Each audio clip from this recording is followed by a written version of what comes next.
Assalamualaikum warahmatullahi wabarakatuh.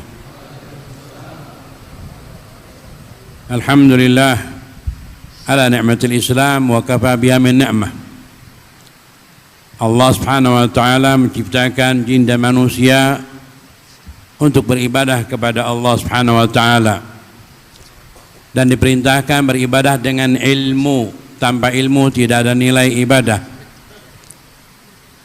Bukan hanya dengan ilmu saja, diwajibkan pula dengan ikhlas, niat yang ikhlas, niat yang baik dan bekal yang baik.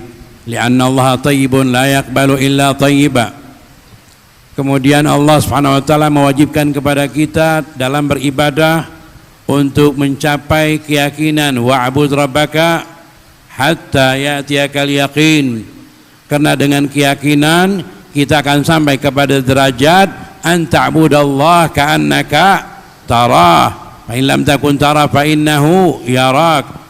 Ibadah harus dilandasi dengan ilmu, dan ilmu dengan ikhlas, bekal yang halal. Li'annallaha tayyibun la yaqbalu illa tayyiba. Banyak orang mondok 10 tahun tapi tidak ada manfaatnya karena orang tuanya memberikan bekal yang haram. Tidak ada punya nilai, ilmunya menjadi fitnah di masyarakat. Kemudian dengan ilmu tersebut dan keikhlasan bekal, maka kemudian kita meningkat kepada al-yaqin wa'bud rabbaka hatta ya'tiyakal yaqin. Kemudian dengan magam ihsan, maka seorang mempelajari ilmu agama bukan untuk pandai membaca kitab, bukan untuk pandai ceramah, tapi untuk mengenal siapa dirinya. Seorang hamba yang hina, yang diciptakan daripada air sperma, kemudian diangkat oleh Allah menjadi hamba Allah, yang mana kedudukan itu paling dibanggakan oleh Nabi Muhammad SAW. Kedudukan seorang hamba. Tidak cukup kita diberikan kedudukan seorang hamba, diberikan nikmat Islam. Kita dipilih oleh Allah sebagai muslim. Wa raditu lakumul Islam Madinah. Jadi pondok pesantren untuk menyadarkan diri, untuk mengenal diri. Kita ini air yang hina dirubah menjadi hamba Allah yang baik, yang muslim. Tidak cukup demikian, ditambah lagi menjadi umat Nabi Muhammad sallallahu alaihi wasallam yang diutus sebagai rahmatan lil alamin. Jadi seperti yang kita dengar barusan daripada haulnya almarhum Habib Ahmad bin Hasan Fadak, semoga Allah Subhanahu wa taala memberi ganjaran yang sebesar-besarnya.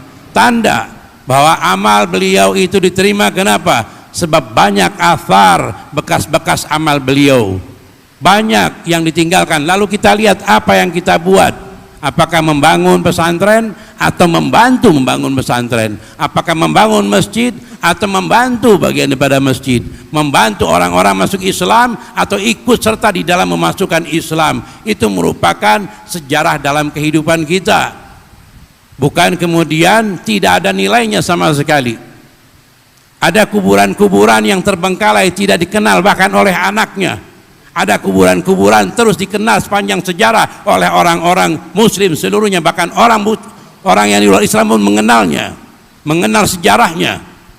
Ikhwani rahimakumullah, tadi diperdengarkan ayat Quran, a'udzubillahi minasyaitonirrajim, bismillahirrahmanirrahim, wa qada rabbuka alla ta'budu illa iyyah wa bil walidaini ihsana. Itu merupakan gambaran daripada haul beliau, bahwa beliau orang yang memang bakti kepada orang tuanya dan melahirkan anak-anak yang bakti sesuai sabda Nabi Muhammad SAW, birru aba'akum tabarrukum abna'ukum. Maka kita sebagai para santri, apakah ketika belajar dari pesantren dan pulang dari pesantren menjadikan orang tua kita sebagai orang yang paling mulia di muka bumi? Apakah orang tua kita merupakan suatu yang kita lihat dengan ta'zim sebagaimana Al-Quran memerintahkan, wa qadha rabbuka alla ta'budu illa iyyah wa bil walidaini ihsana. Kenapa dipilih ihsana? Setiap saat seorang anak harus selalu mengingat budi dan kebaikan orang tua. Apa yang kita peroleh di cerminan, ketika kita bercermin, ketika makan, ketika seluruhnya kita nampak orang tua, jasa orang tua di hadapan kita. faka'annana narah hasanat walidina, hasanat abawaina, seakan kita terus melihat kebaikan para orang tua, karena kita besar karena mereka, kita mengerti karena mereka, kita sehat karena mereka, dapat mengajar karena mereka. Yang anehnya banyak anak-anak yang mondok di pesantren, dari mulai makannya seluruhnya orang tua memberikan biaya kepada anaknya, tapi ketika pulang dia tidak berkhidmah kepada orang tuanya, tidak menjadi pembantu orang tuanya, bahkan sombong dengan ilmunya. Dia tidak ingin mengepel rumahnya, tidak ingin mencuci pakaian orang tuanya, tidak membersihkan rumahnya. Maka yang diperoleh bukan ilmu yang baik, tapi ilmu yang buruk. Apalagi kalau sudah kawin, minta dikawinkan sama orang tuanya, sudah gitu nginep di rumah orang tuanya, menumpang di rumah orang tuanya, ilmu apa yang diperoleh? Seharusnya pesantren adalah mengeluarkan anak-anak yang berbakti, sebab memang anak yang tidak berbakti akan kena semua musibah yang ada di dunia, baik keluar daripada aliran yang benar, mengambil aliran-aliran yang tidak benar, dan banyak lagi yang akan menimpa dia, sebab orang itu mal'un, dilaknat oleh Allah Subhanahu wa taala. Kalau dilaknat tidak ada rahmat mengenai mereka. Akhirul kalam, saya ingin menyampaikan karena banyak penceramah, bahwa tadi disampaikan tentang bagaimana kita diciptakan menjadi hamba Allah, menjadi muslim, menjadi umat Nabi Muhammad SAW, kemudian diberikan lagi oleh Allah Subhanahu wa taala satu manggabah, kedudukan yang besar. Kita diberikan kartu maaf seumur hidup kita. Subhanallah, satu hal yang besar. Dan kita juga mendapatkan satu hal nikmat yang tidak diperoleh oleh para umat yang lain. Janji Allah Subhanahu wa taala dan Rasulnya, seluruh umat Nabi Muhammad sallallahu alaihi wasallam akan masuk surga. Itu jaminannya. Apakah ada tambahan lagi? Ada. Ini sesuai pemahaman saya.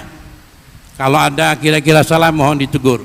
Nabi Muhammad SAW diberikan karunia umatnya itu 70.000 masuk surga tanpa hisab.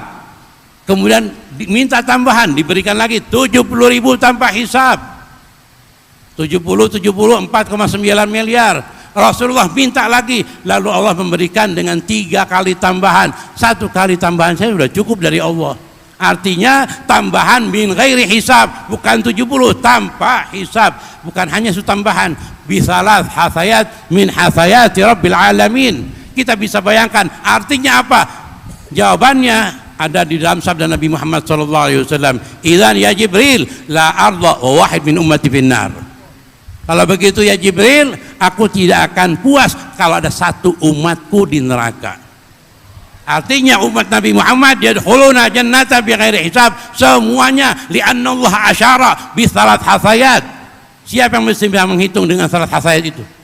70.000 mahsub ma'dud, tapi dengan salat hasayat tidak ada. Lalu bagaimana? Jangan menyakiti umat Nabi Muhammad, nggak bakal masuk surga tanpa hisab. Harus hitung-hitungan dulu dengan tetangganya, harus hitung-hitungan dulu dengan saudaranya, harus hitung-hitungan dulu dengan semua yang disakiti. Kalau dia tidak pernah menyakiti umat Nabi Muhammad SAW, maka insya Allah bihadil bisyarah salat hafayat min hayat rabbil alamin, kita akan masuk surga tanpa hisab.